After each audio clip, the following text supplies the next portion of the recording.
जनता को समझ ही नहीं पा रहे हैं, जनता की भावना से बहुत दूर जा रहे हैं।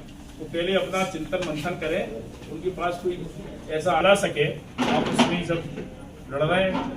ये स्थिति है, चुनाव लड़ने के लिए भी तैयार नहीं हो रहे। नेताजी, सिंधिया जी का वजूद है और जो नेता की आप बात कर रहे हैं, पटवारी जी, कांग्रेस की, ना पार्टी का वजूद बताया आपने, ना नेताओं का वजूद बताया। तो सिंधिया जी के वजूद के सामने आज क्या जरूरत पड़ रही है? दलों से लड़ी, कई बार दल बदल रहे हैं।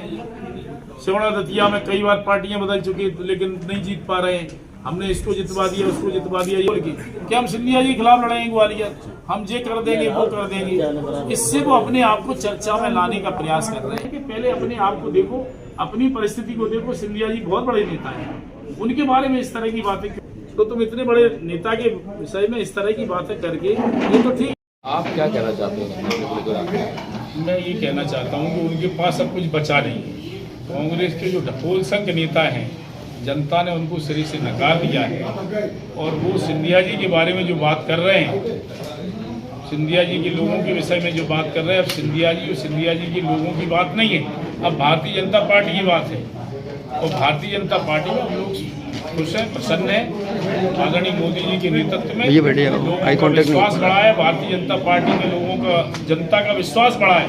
अभी जो चुनाव हुए विधानसभा में, उसमें लगातार आप ये देख रहे हैं, जनता की आस्था बढ़ी है।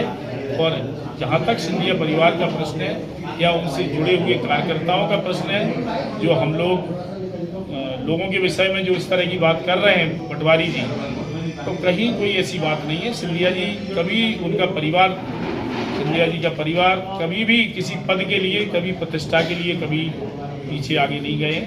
वो हमेशा जो है जन सेवा की उनकी भावना रही है। और पूरा परिवार कई पीढ़ियों से आप देख लें, बड़े महाराज आप क्या चाहते हैं कि ग्वालियर लोकसभा से वो चुनाव लड़े? बिल्कुल लड़े। क्या कहना चाहते हैं? जनता चाहती है, हम लोग भी चाहते हैं लड़े। क्या यहाँ से बाकी जो नेतृत्व तय करेगा वो सिंधिया जी स्वीकार है, हम सबको स्वीकार है। आप लोगों की क्या इच्छा है? हम लोगों की इच्छा है कि महाराज ग्वालियर से चुनाव लड़े। ठीक है, तो ग्वालियर से चुनाव लड़ेंगे। ये हेडक्वार्टर है, संभाग पुलिस है, तो हम सबको, पूरे संभाग को उसका लाभ मिलेगा। अच्छा मैसेज जाएगा, लोगों को काम करने का मौका मिलेगा, सबको फायदा मिलेगा। कौन सा झूठा आरोप है जिससे आपको जो है ये प्रेस वार्ता करके बुलाकर लोगों को सुनवाई देने की जरूरत पड़ गई? ऐसी कौन सी इल्जाम उन्होंने ऐसे लगाए जिससे आपको इतना पीड़ा हुई या महाराज के बच्चों ने कहा, ऐसी क्या झूठी अगन बातें लगाई? थोड़ा उसका खुलासा करेंगे? नहीं, ये खुलासा यही है। अभी एक छुटभैया नेता है जो कई दलों को से अलट पलट के, इनका कोई ठिकाना ही नहीं है। वो उन्होंने बोला है कि सिंधिया जी कौन सी जाती है, हम चुनाव लड़ेंगे, हम ये करेंगे, हम वो करेंगे। अरे तुम क्या स्थिति में हो, तुम्हारी क्या स्थिति, क्या हैसियत है? तुम वहाँ तो पार्षद तक चुन के नहीं आ पा रहे, बन के नहीं आ पा रहे।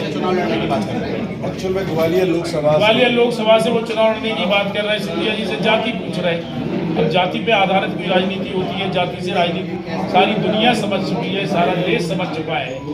इस समय जो समय है वो विकास के काम का है। लोग, भारतीय जनता पार्टी विकास कर रही है।